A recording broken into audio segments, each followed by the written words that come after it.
Hello and welcome to the Celtophile shortlist video. Earlier I had put up a video about the Celtophile readathon event that was created by Nicole at Nicole's Bookish Nook, and I am honored to be a co-host of that event along with Phillip Hall. Very much looking forward to these reads throughout the month of March. And there are 7 prompts. And yes, you can tell we have some sunshine here. And my crystal out front of my living room window is finally ice-free, which is keeping Tiki busy because the light, as you can see, moves. The crystal hangs outside and it's just lovely. So, the 7 prompts and what am I planning to read through March.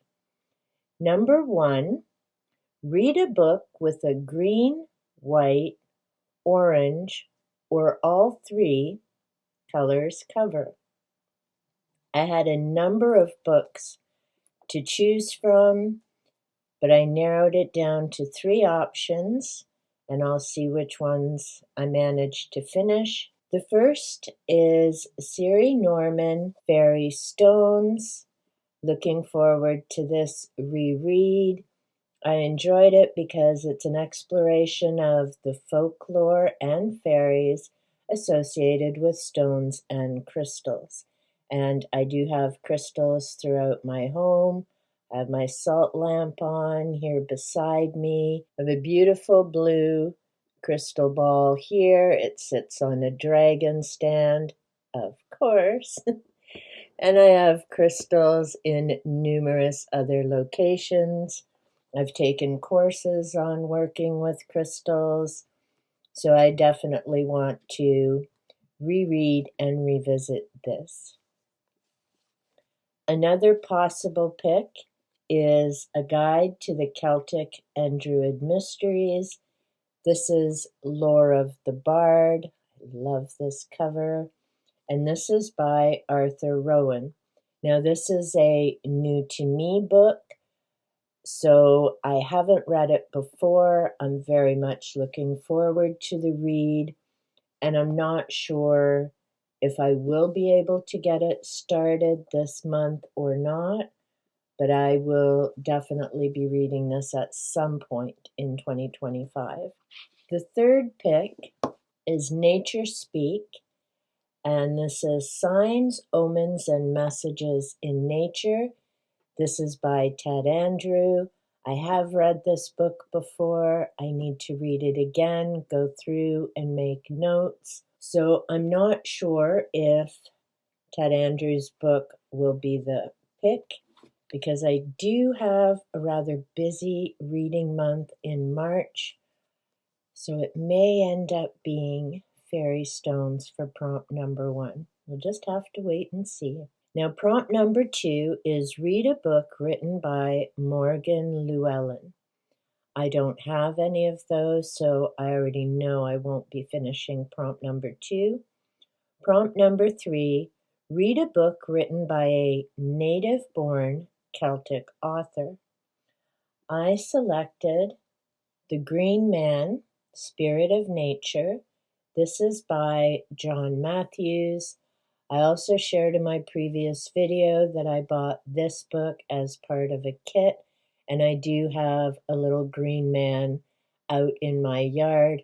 I actually have 2 out in my yard, and I want to revisit this book because, again, I have read it before, but I also want to use this book to make my own green man this year, and I do have my clay, and I want to look at this for the designs for that. The other possibility for prompt number 3 is the Book of Celtic Magic. This is Transformative Teachings from the Cauldron of Awen, and this is written by Christopher Hughes.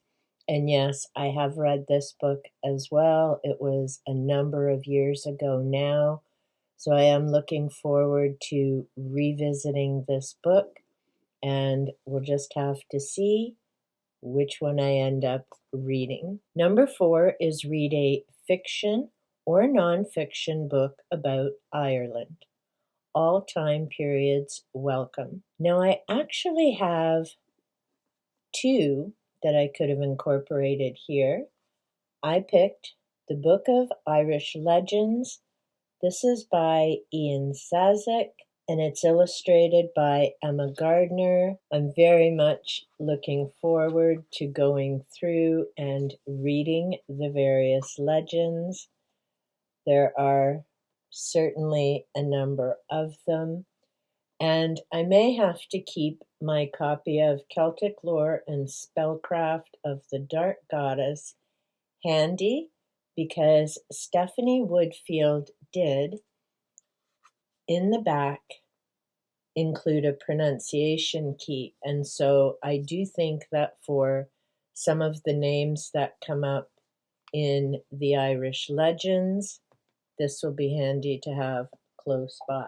2 other books that may end up being my read for books about Ireland. One is Haunted Castles of Britain and Ireland.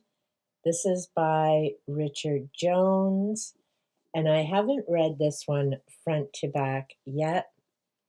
Love the inside, nice eerie, ghost, spooky quality.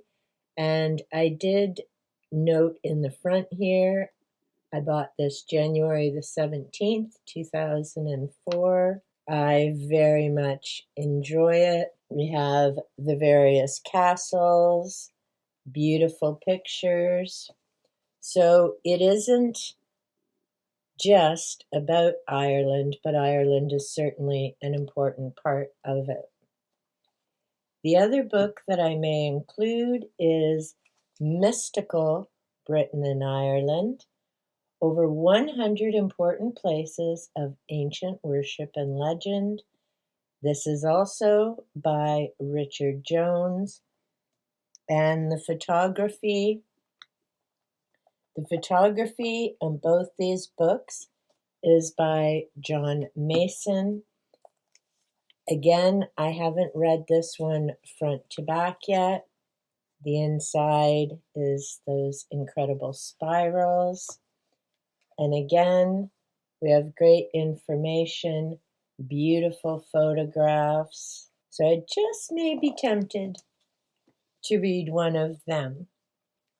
Again, we'll have to wait and see. Now, number 5, read a Celtic fantasy novel.